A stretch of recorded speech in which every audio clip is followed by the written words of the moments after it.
The black helicopter cut through the Afghan night sky like a silent predator.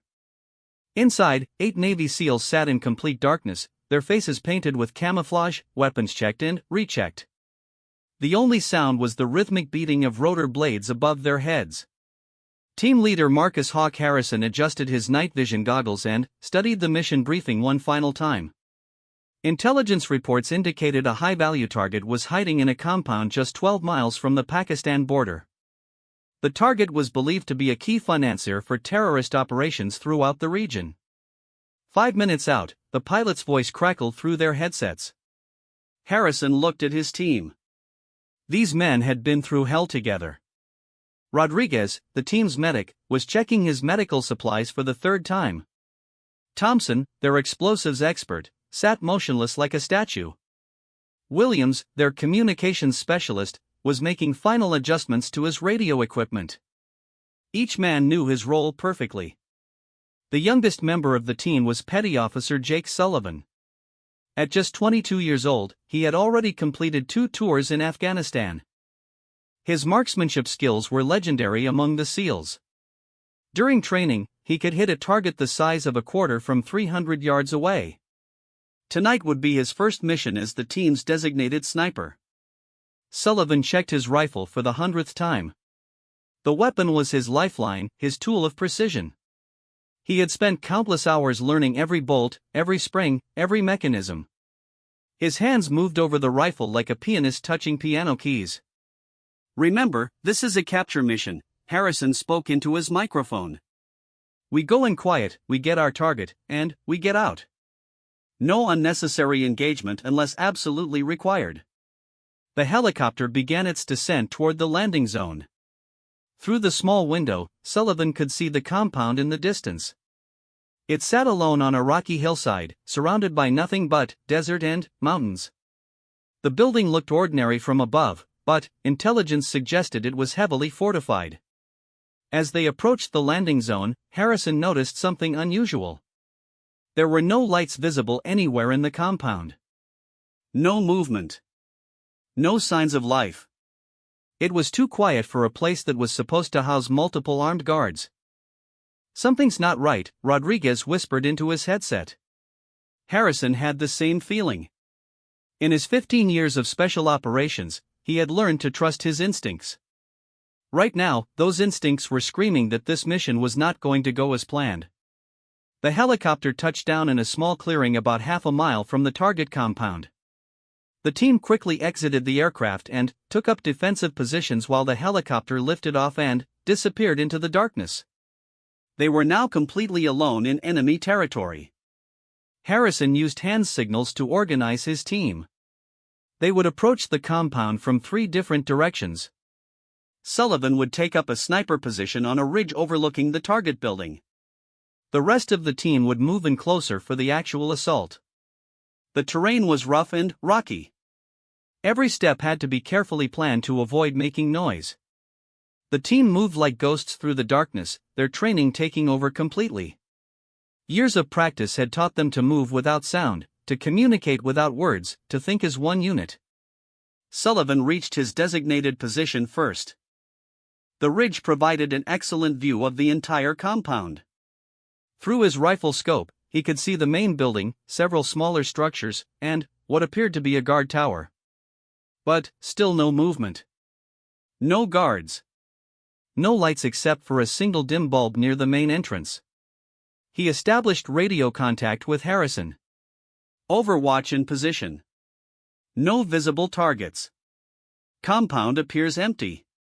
Harrison acknowledged the report but remained cautious. Empty compounds in Afghanistan were often the most dangerous ones. They could be booby-trapped, abandoned, or worse, they could be traps designed to lure American forces into an ambush. The main assault team continued their approach. Rodriguez and Thompson moved along the eastern wall while Williams covered their advance. Harrison approached from the west, using a dry creek bed for concealment. Every few seconds, he checked in with Sullivan for updates on any movement around the compound. As they got closer, the silence became even more unnerving. There should have been sounds, generators running, guards talking, dogs barking.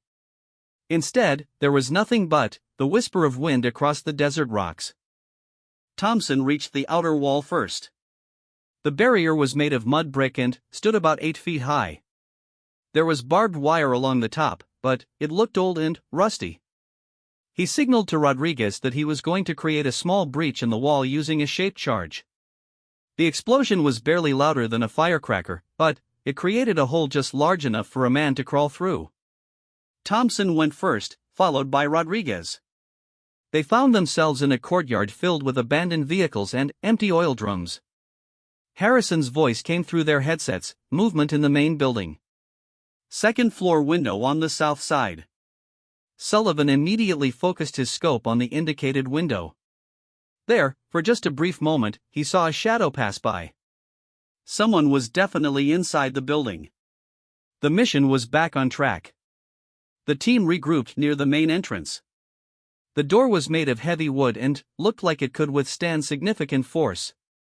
Thompson examined it for booby traps while the others provided security. Finding nothing suspicious, he prepared a small breaching charge. On my mark, Harrison whispered. 3, 2, 1, execute. The door exploded inward with a thunderous crash. The team rushed inside, weapons raised and ready. The interior of the building was dark except for the green glow of their night vision equipment. They found themselves in a large room filled with old furniture and cardboard boxes. Rodriguez pointed toward a staircase leading to the second floor. That's where Harrison had seen the movement. The team began moving up the stairs, each man covering a different angle. Their boots made soft clicking sounds on the wooden steps despite their efforts to remain silent. At the top of the stairs, they found a long hallway with several doors on each side. Harrison made quick decisions about how to clear each room. Rodriguez and Thompson would take the left side while Harrison and Williams took the right side. Sullivan would maintain his overwatch position and provide support if needed. The first 3 rooms were empty except for old beds and broken furniture. But, as they approached the 4th room, they could hear something unusual. It sounded like someone typing on a computer keyboard. Very fast typing, like someone in a hurry. Harrison positioned his team outside the door. He held up 3 fingers, then 2, then 1. On 0, Thompson kicked open the door and the team rushed inside. What they found was completely unexpected. Instead of armed terrorists, they discovered a young Afghan woman sitting at a laptop computer. She looked to be in her early 20s, wearing traditional Afghan clothing but with modern running shoes. When she saw the SEALs, she immediately raised her hands and began speaking rapidly in what sounded like perfect English. Please don't shoot. I'm not armed. I'm a translator working for the American forces. Harrison kept his weapon trained on her while Williams checked the room for other occupants. The room was set up like a small office with maps covering the walls and several communication devices on a table. It looked more like an intelligence gathering center than a terrorist hideout. What are you doing here? Harrison demanded. The woman explained that she had been sent to this compound to gather intelligence on terrorist activities in the region. She worked for American Special Forces as a translator and intelligence analyst. Her name was Farah, and she had been working alone for 3 days, monitoring radio communications and mapping terrorist movements. This created a serious problem for Harrison's mission. If this woman was telling the truth, then their intelligence about the compound was completely wrong. There was no high-value target here. But, if she was lying, she could be an extremely dangerous enemy operative. While Harrison was trying to decide what to do about Farah, Sullivan's voice suddenly crackled through their headsets with urgent intensity, multiple vehicles approaching from the east. At least 6 trucks with armed men. They'll be here in less than 2 minutes. The mission had just become much more complicated. They were about to be surrounded by unknown forces, and they had a potential civilian to protect. Harrison had to make quick decisions that could determine whether his team lived or died. Harrison's mind raced as he processed Sullivan's warning. 6 trucks full of armed men meant at least 30 to 40 enemy fighters. His team of 8 SEALs would be severely outnumbered, and they had nowhere to run. The compound that was supposed to contain their target had now become their prison. Positions, now. Harrison barked into his microphone. This is about to get very hot. Rodriguez and Thompson immediately moved to windows facing the eastern approach. Williams began setting up his communication equipment to call for extraction. The young Afghan woman, Farah, sat frozen in her chair, her eyes wide with terror. Are you really working for American forces? Harrison demanded, pointing his rifle at her. Yes. I have identification papers in my bag, she replied, her voice shaking but her English remaining clear. There was no time to verify her story. Sullivan's voice came through their headsets again. Trucks have stopped about 400 yards out. Men are dismounting and taking positions. They're not advancing yet. Looks like they're setting up for a siege. Harrison moved to the window and peered through a small gap in the curtain. In the distance, he could see muzzle flashes as the enemy fighters moved into position behind rocks and abandoned vehicles. They were being surrounded methodically and professionally. This wasn't a random group of fighters, these men had military training. Williams, what's our extraction timeline? Harrison asked. Helicopter is 40 minutes out, sir. They're coming from the base, but they'll need fighter escort because of the hostile activity. 40 minutes felt like 40 hours when facing a superior enemy force.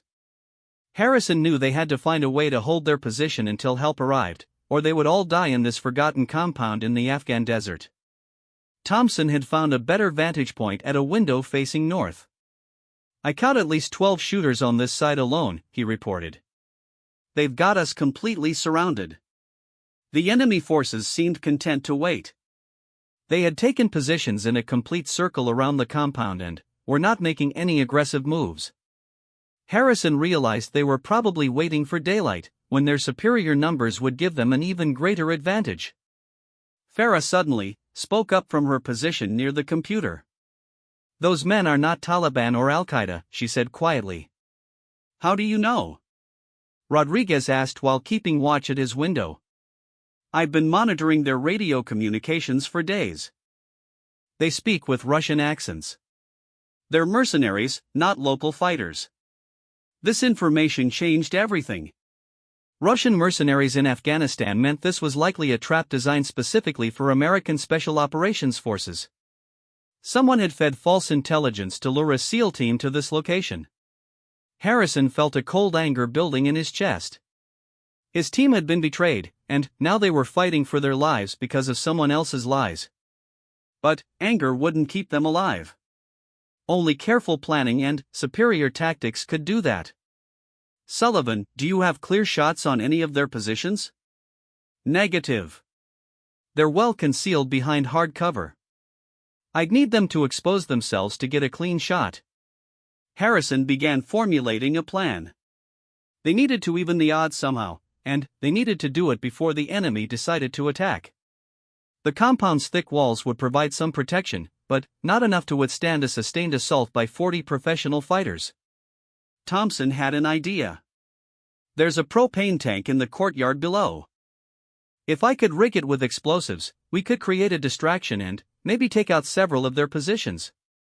Too risky, Harrison replied. The explosion might bring down parts of this building with us inside. Williams was monitoring enemy radio communications through his equipment. They're speaking in code, but it sounds like they're planning to move in at dawn. That gives us about 3 hours. 3 hours to hold off a superior force with limited ammunition and no escape route. Harrison had been in difficult situations before, but this was among the worst. He looked at his team, each man focused and ready, but he could see the concern in their eyes. Farah was still sitting at her computer, and Harrison noticed she was typing frantically. What are you doing? He demanded. I'm trying to contact my handler at Special Forces headquarters. If I can get through to them, I can provide our exact coordinates and situation report. Do it, Harrison ordered. But keep it short and encrypted. While Farah worked on her communication, the team continued preparing defensive positions.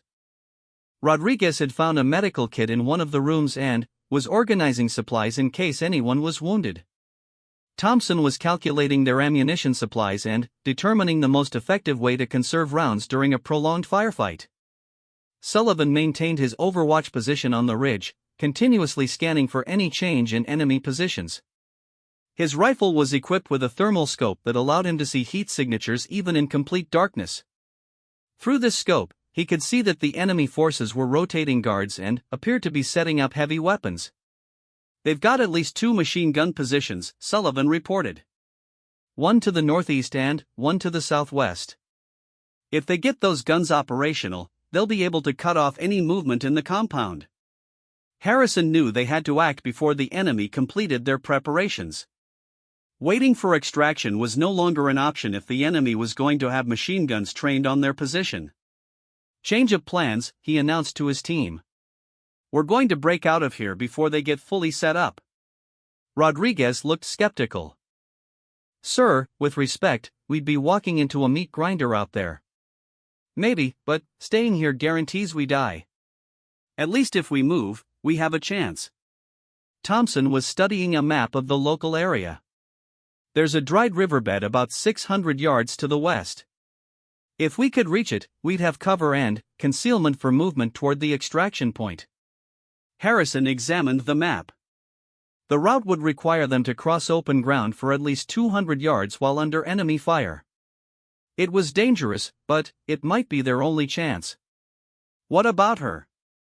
Williams asked, gesturing toward Farah. The Afghan woman had finished her communication attempt and was looking at the SEALs with determination rather than fear. "I can shoot," she said quietly. "My father taught me when I was young, and I've been trained by American Special Forces." Harrison had to make another critical decision. Taking a civilian into combat violated every protocol, but leaving her behind would mean certain death. The enemy forces would show no mercy to someone who had been helping American forces. Before he could respond, the sound of gunfire erupted from outside the compound. But the shots weren't aimed at their building, they were coming from a different direction entirely. Sullivan's voice came through their headsets with surprise and confusion, unknown forces engaging the hostiles from the south. "I count at least 10 muzzle flashes. The enemy is taking fire from someone else." Harrison moved to the window and tried to see what was happening. In the darkness, he could see tracers flying between different positions. The enemy forces that had surrounded them were now being attacked by yet another group of fighters. "Who the hell is shooting at them?" Thompson wondered aloud. The firefight outside continued for several minutes. Harrison could hear shouted orders in what sounded like Pashto, the local Afghan language. The Russian mercenaries were returning fire, but they had been caught off guard by this new threat. Sullivan provided updates as he watched the battle through his scope. "The new shooters are wearing Afghan army uniforms. Looks like a patrol that stumbled into this mess." The arrival of Afghan army forces changed the tactical situation completely. The enemy mercenaries were now fighting on 2 fronts and could no longer maintain their siege of the compound. Harrison saw an opportunity that might not come again. "We move now, while they're distracted," he ordered. "Thompson, blow a hole in the western wall.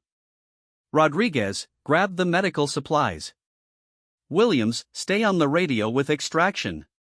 Sullivan, provide cover fire when we exit the building." The team moved with practiced efficiency.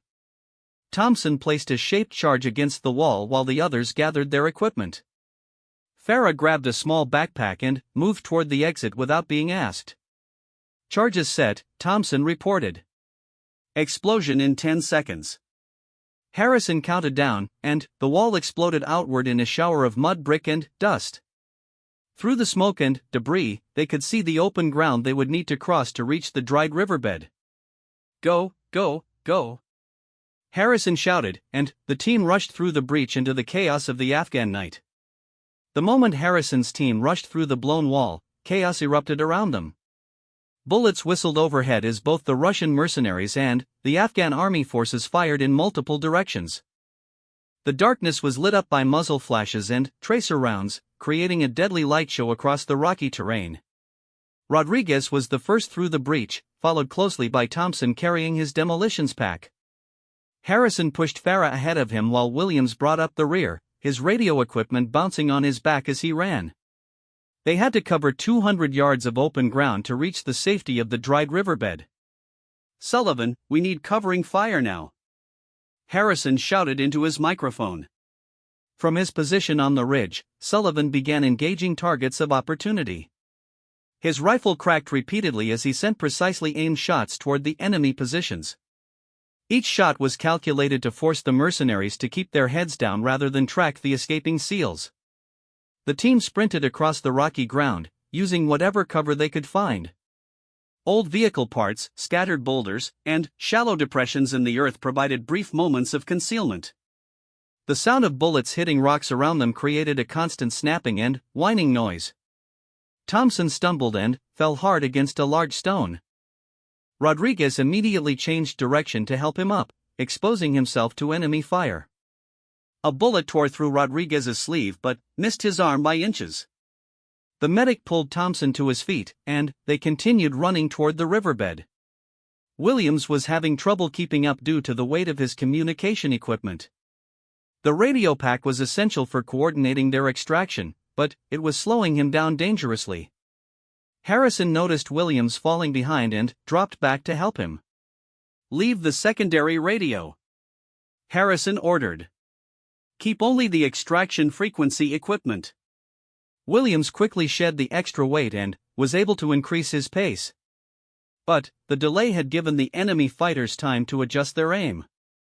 Bullets began hitting closer to the fleeing team, sending up small clouds of dust and rock fragments. Farah surprised everyone by keeping pace with the trained SEALs. Despite wearing traditional Afghan clothing, she moved with the confidence of someone who knew how to handle herself in dangerous situations. She had grabbed an AK-47 rifle from the compound and carried it expertly as she ran. The firefight between the Russian mercenaries and the Afghan army patrol was providing excellent cover for their escape. The mercenaries were too busy defending their positions to focus entirely on the escaping Americans. But Harrison knew this distraction wouldn't last long. Sullivan continued providing covering fire from his elevated position. Through his thermal scope, he could see enemy fighters trying to maneuver around the Afghan army patrol to get better shots at the SEALs. He prioritized these targets, forcing them back into defensive positions. 50 yards to the riverbed, Rodriguez called out as he reached a small rise in the ground. The dried riverbed was deeper than it had appeared on the map. When Thompson reached the edge, he could see it was at least 6 feet deep with steep sides that would provide excellent protection from enemy fire. But getting down into it would require exposing themselves for several seconds. "Thompson, Rodriguez, go first," Harrison ordered. "Williams, you're next, then Farah, then me." Thompson slid down the embankment feet first, his equipment clattering against the rocky sides.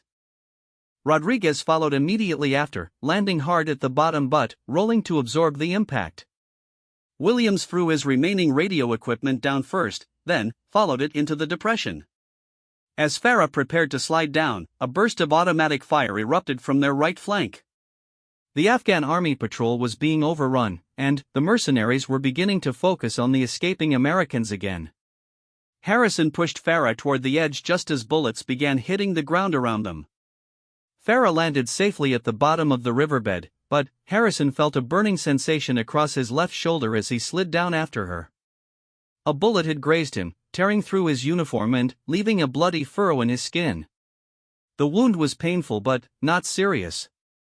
"Sullivan, we're in the riverbed," Harrison reported. "What's your status?" "Still in position, but I'm taking fire from multiple directions. The Afghan patrol has been neutralized. All enemy forces are now focusing on our positions." Harrison realized that Sullivan was in serious danger. The sniper's ridge position, which had been perfect for supporting their escape, was now exposed to attack from the superior enemy forces. Sullivan would not be able to hold that position much longer. "Sullivan, fall back to secondary position Alpha," Harrison ordered. "Negative. If I move now, you'll lose covering fire for the next phase of movement." Harrison had to make another impossible decision. Sullivan was right that moving would expose the team to concentrated enemy fire. But staying in his current position would likely mean death for the young sniper. Williams had his radio equipment operational again and was trying to contact their extraction helicopter. "Bird Dog, this is Ground Team Alpha. We need immediate extraction at alternate LZ Bravo. Hostile forces in significant strength at original coordinates." The response was not encouraging. "Ground Team Alpha, Bird Dog is still 30 minutes out. Heavy weather is slowing our approach. Can you hold your position?" 30 more minutes seemed impossible under the current circumstances. Harrison looked at his team and the relative safety of the riverbed. Rodriguez was bandaging the wound on Harrison's shoulder. Thompson was checking their remaining ammunition supplies. Williams continued working on communications. Farah sat with her back against the riverbank, breathing heavily but remaining alert. "We've got maybe 200 rounds total," Thompson reported. "That's not enough for a sustained firefight against this many hostiles." Harrison knew they needed a new plan. The riverbed provided temporary safety, but it was also a trap if the enemy forces could surround it. They needed to keep moving toward the extraction point while avoiding the main body of mercenaries. The dried riverbed extended for several miles in a roughly westward direction. If they followed it, they would eventually reach an area where the extraction helicopter could safely land. But the journey would take them through unknown terrain in the darkness while being pursued by professional fighters. "We move west along the riverbed," Harrison decided. "Single file, 20-yard intervals. Rodriguez takes point, Thompson covers R6. Williams stays in the middle to maintain communications. Farah, you stay between Williams and me." Sullivan's voice came through their headsets again, but this time it sounded strained, "taking heavy fire up here. I've got movement on 3 sides. They're trying to surround my position. Sullivan, get out of there now." Harrison ordered. "Moving to secondary position. I'll try to link up with you further down the riverbed." The team began moving west along the bottom of the dried riverbed. The rocky ground made walking difficult, and they had to be careful not to dislodge stones that might give away their position. Rodriguez moved ahead cautiously, checking each bend in the riverbed for potential ambushes. After 15 minutes of careful movement, they reached a point where the riverbed split into 2 channels. Rodriguez signaled for the team to halt while he examined both options. The northern channel was wider but more exposed. The southern channel was narrower and deeper but had several large boulders that could provide additional cover. Williams received an update from the extraction helicopter. "Ground Team Alpha, we're 20 minutes out. Can you reach LZ Bravo?" Harrison studied his map with a small red flashlight. LZ Bravo was still 2 miles away across difficult terrain. With enemy forces actively hunting them, it would be extremely challenging to reach the extraction point undetected. Take the southern channel, Harrison decided. Better cover, and it heads in the right direction. As they prepared to move again, the sound of gunfire erupted from behind them. The enemy forces had discovered their escape route and were following the riverbed. Harrison could hear voices shouting in Russian, indicating the mercenaries were coordinating their pursuit. "They're in the riverbed behind us," Thompson whispered urgently. "Maybe 10 minutes back." The team picked up their pace, but moving faster meant making more noise. Rodriguez had to choose between speed and stealth, and he chose speed. They needed distance between themselves and their pursuers more than they needed silence. The southern channel of the riverbed was more difficult to navigate than it had appeared. Large boulders blocked their path in several places, forcing them to climb over obstacles that exposed them above the riverbank. Each time they had to climb, they risked being spotted by enemy forces. Farah continued to surprise the SEALs with her endurance and tactical awareness. She moved quietly and efficiently, and she had positioned herself to watch their back trail while the team navigated obstacles. Her presence was becoming an asset rather than a burden. After another 10 minutes of movement, Rodriguez suddenly held up his fist, signaling the team to freeze. He had heard something ahead of them in the riverbed. Harrison moved forward to join Rodriguez at point, leaving the others in covered positions. Peering around a large boulder, Harrison could see two figures moving through the riverbed about 50 yards ahead of them. They were wearing Afghan army uniforms, but Harrison couldn't tell if they were genuine army soldiers or enemy fighters who had taken uniforms from the patrol that had been overrun. Unknown personnel ahead, Harrison whispered to his team. Could be friendlies from the army patrol, or could be hostiles in captured uniforms. The decision of whether to engage or attempt contact could determine the outcome of their escape attempt. If these were genuine Afghan army soldiers, they might provide assistance. If they were enemy fighters, engaging them would alert every hostile in the area to their exact location. Sullivan's voice crackled through their headsets with a welcome sound. Ground Team Alpha, I'm approximately 400 yards south of your position. I can see two figures in the riverbed ahead of you. They're carrying Russian weapons, not Afghan army equipment. That settled the question. These were enemy fighters, and they were positioned directly between the SEAL team and their extraction point. Harrison would have to find a way to eliminate this threat without alerting the larger enemy force that was pursuing them from behind. Harrison's mind calculated the tactical situation rapidly. Two enemy fighters ahead, unknown number pursuing from behind, and an extraction helicopter still 15 minutes away. The team was trapped between hostile forces with limited ammunition and dwindling options. He signaled for Thompson to move up to his position while Rodriguez maintained watch on their back trail. Williams continued monitoring communications, and Farah kept her AK-47 ready while scanning the sides of the riverbed for any additional threats. We need to take out those two fighters silently, Harrison whispered to Thompson. Any noise will bring the whole pursuit force down on us. Thompson studied the enemy positions through his rifle scope. The two fighters were separated by about 20 yards, which made simultaneous elimination extremely difficult. They would need perfect coordination to prevent either one from alerting the larger force. I can take the one on the left, Thompson offered. But we'll need Sullivan for the other one. The angles are wrong for both of us to engage from here. Harrison contacted Sullivan through his headset. Sullivan, we need simultaneous shots on two targets in the riverbed. Can you get an angle on the eastern target? Affirmative. I have a clear shot through thermal scope. Waiting for your signal. The plan required precise timing. Thompson would eliminate the western target while Sullivan took out the eastern target at exactly the same moment. Any delay would allow one fighter to alert the others. On my count, Harrison whispered. 3, 2, 1, execute. Two rifle shots rang out almost simultaneously, echoing through the night air. Both enemy fighters dropped without making a sound, but the gunfire would certainly alert other hostile forces in the area to their location. Move fast. Harrison ordered. They know where we are now. The team rushed forward through the riverbed, stepping over the bodies of the eliminated fighters. Rodriguez reached the bodies first and quickly searched them for intelligence.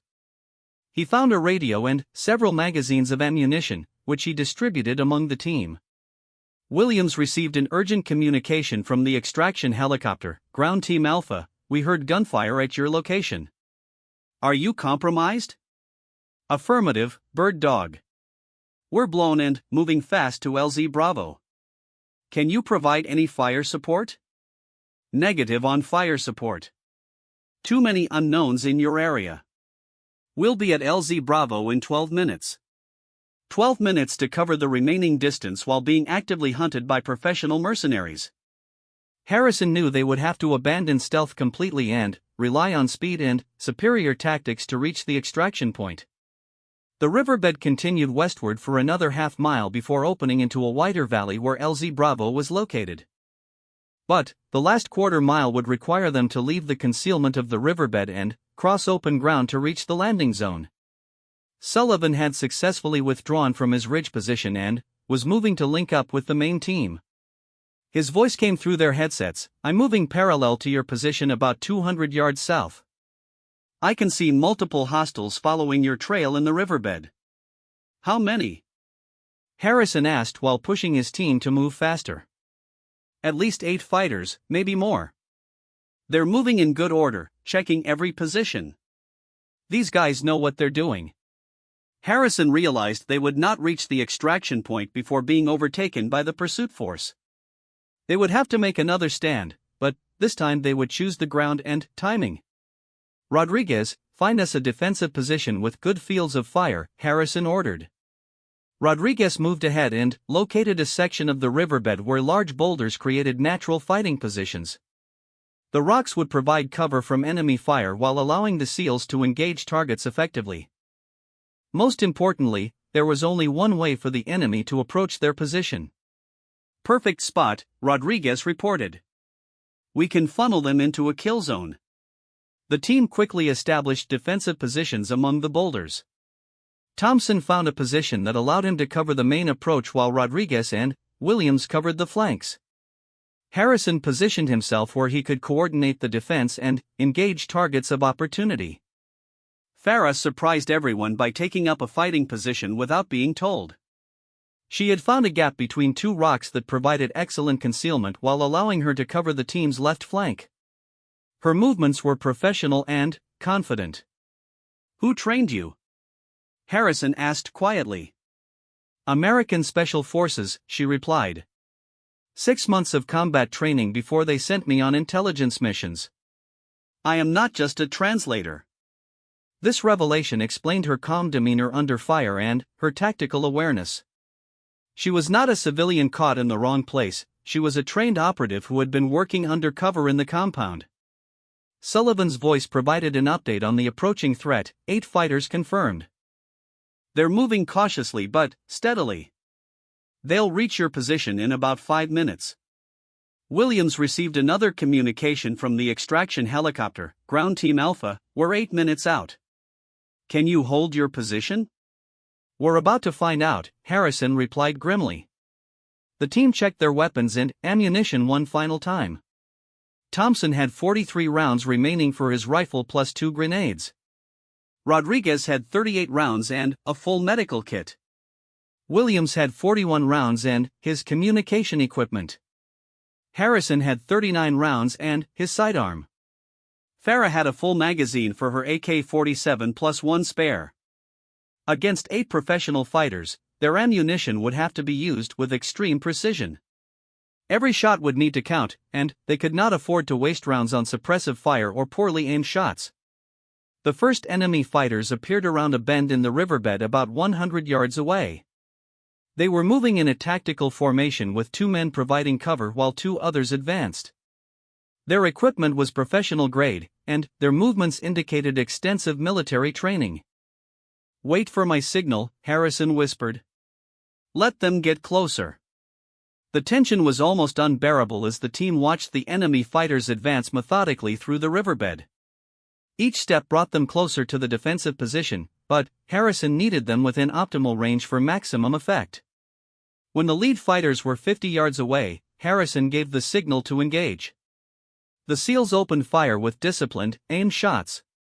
The first 2 enemy fighters went down immediately, but the others quickly took cover and began returning fire.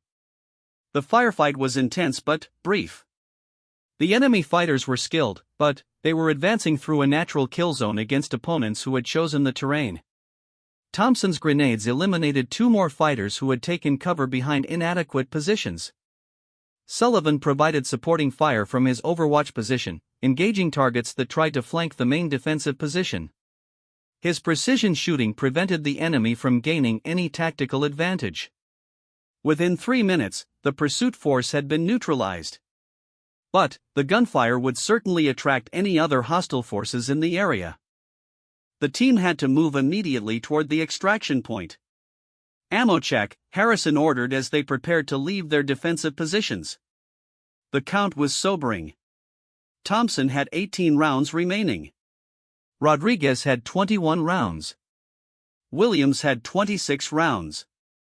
Harrison had 22 rounds plus his sidearm.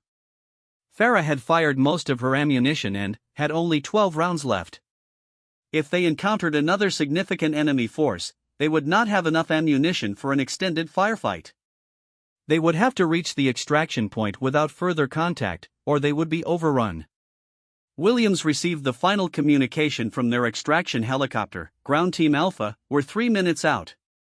pop smoke at LZ Bravo and prepare for immediate extraction. Copy, Bird Dog. Moving to LZ Bravo now. The team left the riverbed and began crossing the open ground toward the extraction point. The terrain was rocky and uneven, making rapid movement difficult. They had to balance speed with the need to avoid injury from falls or twisted ankles. Sullivan had successfully linked up with the main team and was providing rear security as they moved toward the landing zone. His presence added another rifle and his expertise in long-range engagement, which could prove crucial if they were attacked during extraction. As they approached LZ Bravo, Harrison could hear the distinctive sound of helicopter rotors in the distance. Their extraction aircraft was approaching on schedule, but they were completely exposed in the open ground near the landing zone. Thompson, pop smoke, Harrison ordered. Thompson threw a smoke grenade that created a purple cloud to mark their location for the helicopter crew. The aircraft appeared over a low ridge and began its approach to the landing zone, but something was wrong. Williams' radio crackled with an urgent transmission. Ground Team Alpha were taking ground fire from multiple positions. The LZ is hot. Enemy fighters had anticipated their movement to the extraction point and had established positions around the landing zone. The helicopter was flying into an ambush, and Harrison's team was caught in the open with minimal ammunition. The extraction that was supposed to save them had become another deadly trap. Harrison watched tracers reaching up toward their rescue aircraft and knew they were facing their most desperate moment yet. Suddenly, a single rifle shot rang out from an unexpected direction, and one of the enemy fighters attacking the helicopter pitched forward and lay still.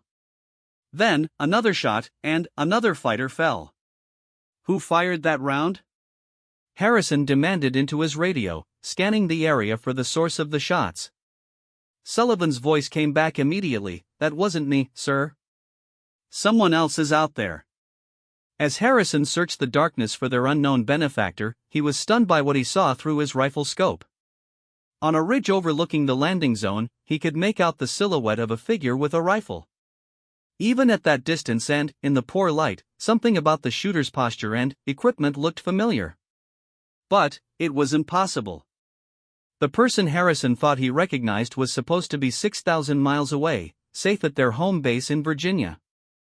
There was no way that particular individual could be here in this remote corner of Afghanistan at this exact moment.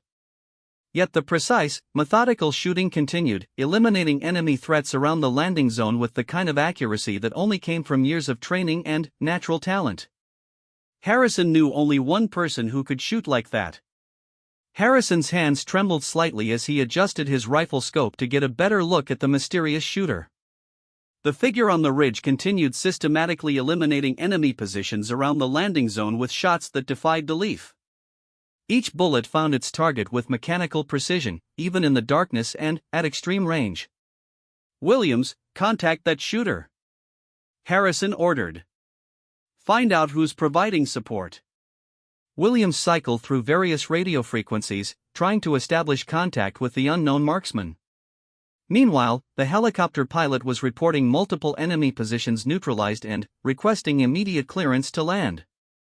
"Ground Team Alpha, this is Bird Dog. Unknown shooter has cleared the eastern approach. We're coming in hot." The helicopter descended rapidly toward the landing zone while its door gunners provided covering fire. Harrison's team began moving toward the landing point, but Harrison couldn't take his eyes off the ridge where their savior continued operating. Through his scope, Harrison could see the shooter was using a rifle configuration that looked exactly like the one carried by Master Chief Sarah Chen, his former mentor and the most decorated sniper in SEAL history. But Chen was supposed to be at the Naval Special Warfare Command in Virginia, training the next generation of special operators. Chen had taught Harrison everything he knew about long-range shooting and small unit tactics. She had been his instructor at sniper school 15 years earlier, and they had served together on 3 combat deployments. Her shooting ability was legendary throughout the special operations community. But Chen had been declared missing in action 6 months ago during a classified mission in another part of Afghanistan. Her team had been overrun by enemy forces, and no trace of her had been found despite extensive search operations. She had been presumed dead after weeks of fruitless rescue attempts. "Sullivan, can you see the shooter on the eastern ridge? Harrison asked urgently. Affirmative. Looks like a female operator with advanced equipment. She's using thermal scopes and suppressed weapons. Professional grade everything. Harrison's heart raced as the pieces began falling into place. The precision shooting, the equipment choices, the tactical positioning, everything matched Sarah Chen's documented methods and preferences. But, how could she have survived 6 months alone in enemy territory? The helicopter touched down in the landing zone, and Harrison's team began rushing toward the aircraft. Rodriguez and Thompson reached the helicopter first and began helping the crew chief prepare for immediate departure. Williams continued trying to contact the mysterious shooter while running toward the extraction point. Farah kept pace with the SEALs as they approached the helicopter. She had performed exceptionally throughout the mission, demonstrating combat skills that exceeded her supposed role as a translator. Harrison began wondering if there was more to her story as well. Ground Team Alpha, we need to go now, the pilot shouted over the rotor noise. More hostile forces approaching from the south. Harrison made a decision that went against every protocol and training he had received. Instead of boarding the helicopter immediately, he grabbed Sullivan's arm and pointed toward the ridge. I need to know who that shooter is, he said urgently. Something's not right about this whole situation. Sullivan understood immediately. As snipers, both men recognized the signature characteristics of specific shooters the way musicians recognize different performers. The unknown marksman's style was too familiar to ignore. Rodriguez, get everyone on the bird. Harrison ordered. Sullivan and I are going to identify our angel. Sir, we don't have time for reconnaissance. Rodriguez protested. The LZ is going to be overrun. Harrison was already moving toward the ridge, with Sullivan close behind. They bounded across the rocky terrain using fire and movement techniques, covering each other as they advanced toward the mysterious shooter's position. The climb up the ridge was treacherous in the darkness, but both SEALs had extensive experience in mountain operations. They moved quickly but carefully, knowing that a fall or injury would leave them stranded in hostile territory. As they neared the top of the ridge, Harrison could see the shooter had changed positions and was continuing to engage targets around the landing zone. The precision and speed of the shooting was inhuman, each shot was perfectly placed, and the time between shots was minimal. Overwatch, this is ground team leader, Harrison called on an emergency frequency. Identify yourself immediately. The shooting stopped suddenly, and Harrison could see the figure on the ridge turning toward their position. Through his scope, he could see tactical equipment and body armor, but the face was concealed by night vision goggles and a tactical mask. Ground team leader, this is Phantom 6, came the response in a voice that made Harrison's blood freeze. Phantom 6 had been Sarah Chen's call sign during their last deployment together. But Chen was dead, presumed killed in action 6 months ago. It was impossible for her to be here, in this place, at this moment. Sullivan heard the transmission and immediately recognized the voice as well. Chief Chen, he whispered in disbelief. The figure on the ridge slowly removed her night vision goggles and tactical mask.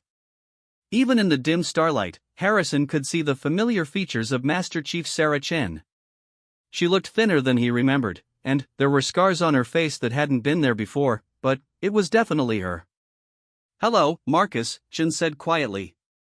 You always did have a talent for finding trouble. Harrison's mind reeled with questions, but the sound of approaching enemy vehicles reminded him that they were still in immediate danger. The reunion would have to wait until they reached safety. How are you alive?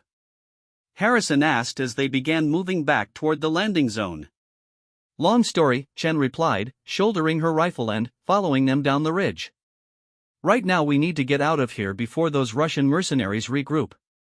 Sullivan was scanning the area with his rifle scope and reporting additional enemy movement. Multiple vehicles approaching from 3 directions. We've got maybe 2 minutes before this place is crawling with hostiles. The 3 operators moved rapidly back toward the landing zone, where the helicopter was waiting with rotors turning. Rodriguez had the rest of the team aboard and was providing covering fire from the aircraft's door gun. As they approached the helicopter, Harrison noticed that Farah was not on board. He looked around frantically until he spotted her taking a defensive position near the aircraft, providing security for their approach. "Farah," he called out. "Get on the bird." But Farah shook her head and pointed toward an approaching vehicle. "More of my people are coming," she said. "I need to stay and coordinate with them." Harrison realized that Farah's story about being a simple translator had been completely false. She was clearly a senior intelligence operative who had been managing a complex operation from the compound.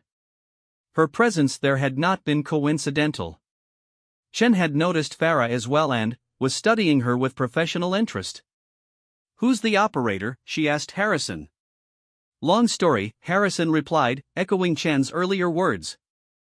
The 3 SEALs reached the helicopter and quickly boarded while the crew chief provided covering fire. As the aircraft lifted off, Harrison looked back and saw Farah coordinating with a group of fighters who had just arrived in military vehicles. She raised her hand in a brief salute before disappearing into the darkness. Once they were airborne and safely away from the immediate threat, Harrison finally had a chance to process what had just happened. Sarah Chen, who had been presumed dead for 6 months, was alive and operating independently in Afghanistan. The mission that was supposed to capture a terrorist financier had instead uncovered a complex intelligence operation involving multiple factions. "Chief, where the hell have you been for 6 months?" Harrison asked as the helicopter headed toward their base. Chen was checking her equipment and reloading her rifle magazines with methodical precision. "I've been hunting the people who killed my team," she said grimly. "And I think I just found some of them." She explained that her team had been betrayed by someone with access to classified mission planning. The same intelligence that had led Harrison's team into tonight's ambush had been used to target her unit 6 months earlier. She had survived the attack but had been forced to operate independently while investigating the source of the betrayal. "The Russian mercenaries are working for someone inside our own intelligence community," Chen continued. "Someone has been selling mission information and targeting American special operations teams for elimination." Sullivan was monitoring radio communications and reported that the base was requesting an immediate debrief upon their return. The mission had generated significant attention at the highest levels of command. "There's something else," Chen said quietly. "Your translator friend back there isn't who you think she is. Her real name is Captain Farah Ahmadi, Afghan Intelligence Service. She's been running a counterintelligence operation to identify the source of the leaks." Harrison felt the pieces of the puzzle beginning to fall into place.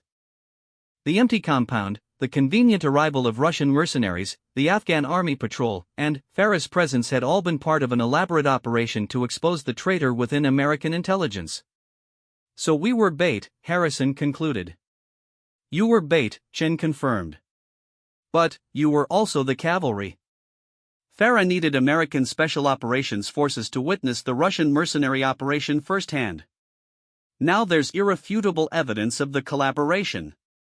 Williams had been monitoring classified communications and received word that several arrests had been made at various intelligence agencies. The evidence gathered during the night's operation had triggered a massive counterintelligence sweep. As the helicopter approached their base, Harrison reflected on the mission that had started as a simple capture operation and had evolved into something much more significant. They had uncovered a conspiracy, rescued a presumed dead teammate, and helped expose a traitor who had been responsible for American deaths. Chen was looking out the helicopter window at the Afghan landscape below. "I've got one more favor to ask," she said to Harrison. "Anything, Chief. Help me finish what we started tonight. There are still people out there who need to answer for what they've done." Harrison nodded without hesitation. Sarah Chen had saved his life and his team. Whatever she needed, she would have his complete support.